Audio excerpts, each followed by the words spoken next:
what's going on, guys? It's Bark, and I am back with another microphone review for you. And today we have the MXL V63M. Yes, the V63M. You know something I've come to discover about MXL microphones? There's like 5,000 of them, and they all are basically numbers. Now, granted, I know that a lot of other microphones are just numbers. I get that. But MXL, for some reason, you're always getting a number. You're not getting, you don't get letters real often. You get 990, 920, 880, 400, 440, 3000, 4000. We got one with letters here today.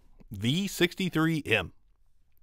And I saw a video on YouTube not that long ago that was basically proclaiming that this was one of the best MXL microphones in the $100 and $150 range.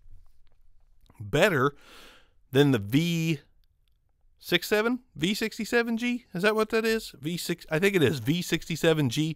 This supposedly was better.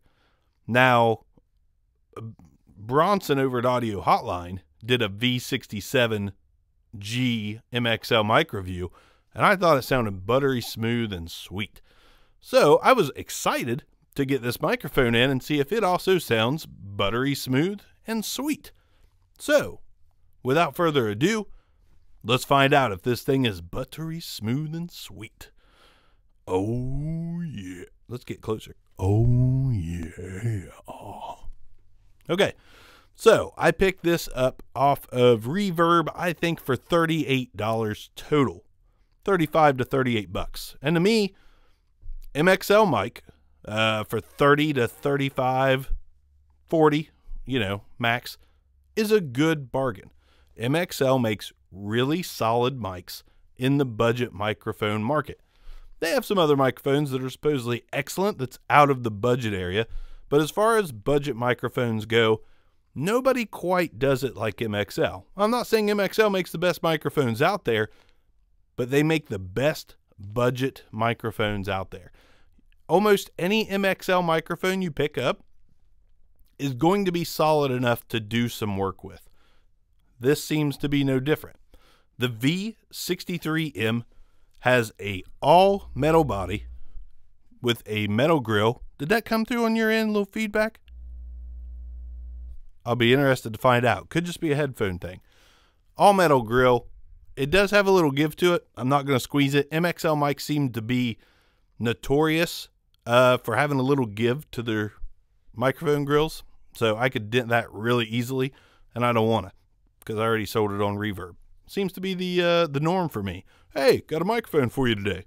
Hey, the reason I'm doing it is because I already freaking sold it, and I probably should go ahead and do it because I bought it for the purpose of the review and then to sell. I'm ass backwards, man.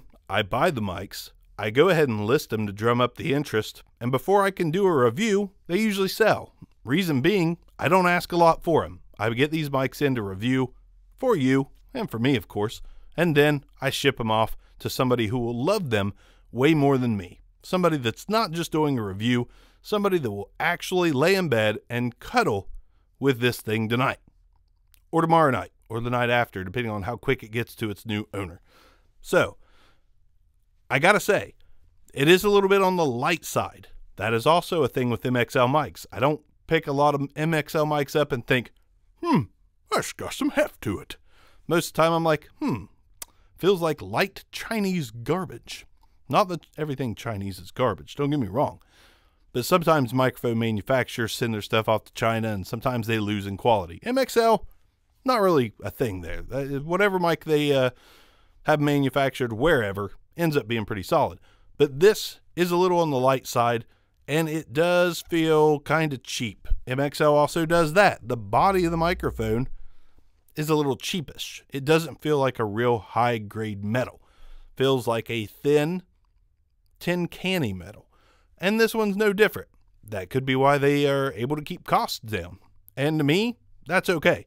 Because if you're throwing a condenser mic into a gig bag and banging it around, wrong purpose. You shouldn't do that with condenser mics. That's for like an SM58. Don't use one of these as a road warrior. No, these are for in a nice setting, nice studio setting, nice environment where you can keep them nice and clean and damage free. So let's get right up on the MXL V63M to see what the proximity effect sounds like. I will try not to get the plosives in there from the get-go, but this is the proximity effect of the V63M. Now let's do a plosives test. Peter Piper picked a patch of pickled pineapples. Pickled pineapples. Okay, let's take a look at the frequency response chart. Okay, so as you can see, this microphone pretty flat up until about 2000 kilohertz. Starts getting a little toppy, just a little toppy, little bright, nothing too crazy. And then it drops back down between about 15 and 20,000 kilohertz. The pickup pattern is cardioid. Max SPL of 130 decibels. I'm going right to left. 200 ohms. 25 millimeter diaphragm. Ba-boom. The weight is 470 grams. 16.58 ounces. This thing sure did not feel like a pounder to me. So, let you look at that for a moment. Drum roll, please. I don't know what kind of drum roll that is, but hey, I'm back. It's Mark, back with you again. Sorry about that. So, the frequency response chart does show that this mic could be a tiny bit bright. It has a crispy upper that doesn't really make it top heavy to me. It just gives it a little bit of extra character and clarity. Definitely not harsh to the ears. I think it sounds pretty good. And the fact that you can get this for 30 to 40 bucks and it sounds this good, green light. Green light all day. Do I like it as much as the V67G? I don't know yet. I've never had one of those mics. But from what I can tell in videos, it looks like it sounds fantastic. This sounds pretty good. I would bet that I would like the V67 more because it's a little warmer, seemingly, but I don't know that for sure. V67M or V63M definitely gets the green light from me, and now I would like to do a quick comparison with the Rode NT1. This is the V63M by MXL. This is the Rode NT1. This is the Rode NT1. Now let's do a little bit of a singing test, even though my voice is basically shot from sickness. If you smell, I'm not going to do that. Let's just sing. I've got a Budweiser mini fridge, a Budweiser mini fridge. And I'm not proud of it. It was just super cheap, so I bought it. Enough said. I've got a Budweiser mini fridge. I took it up a notch there. See what I did? I've got a Budweiser mini fridge. Not proud of it. Little James Hetfield there. But it was cheap, so I bought it. So there it is.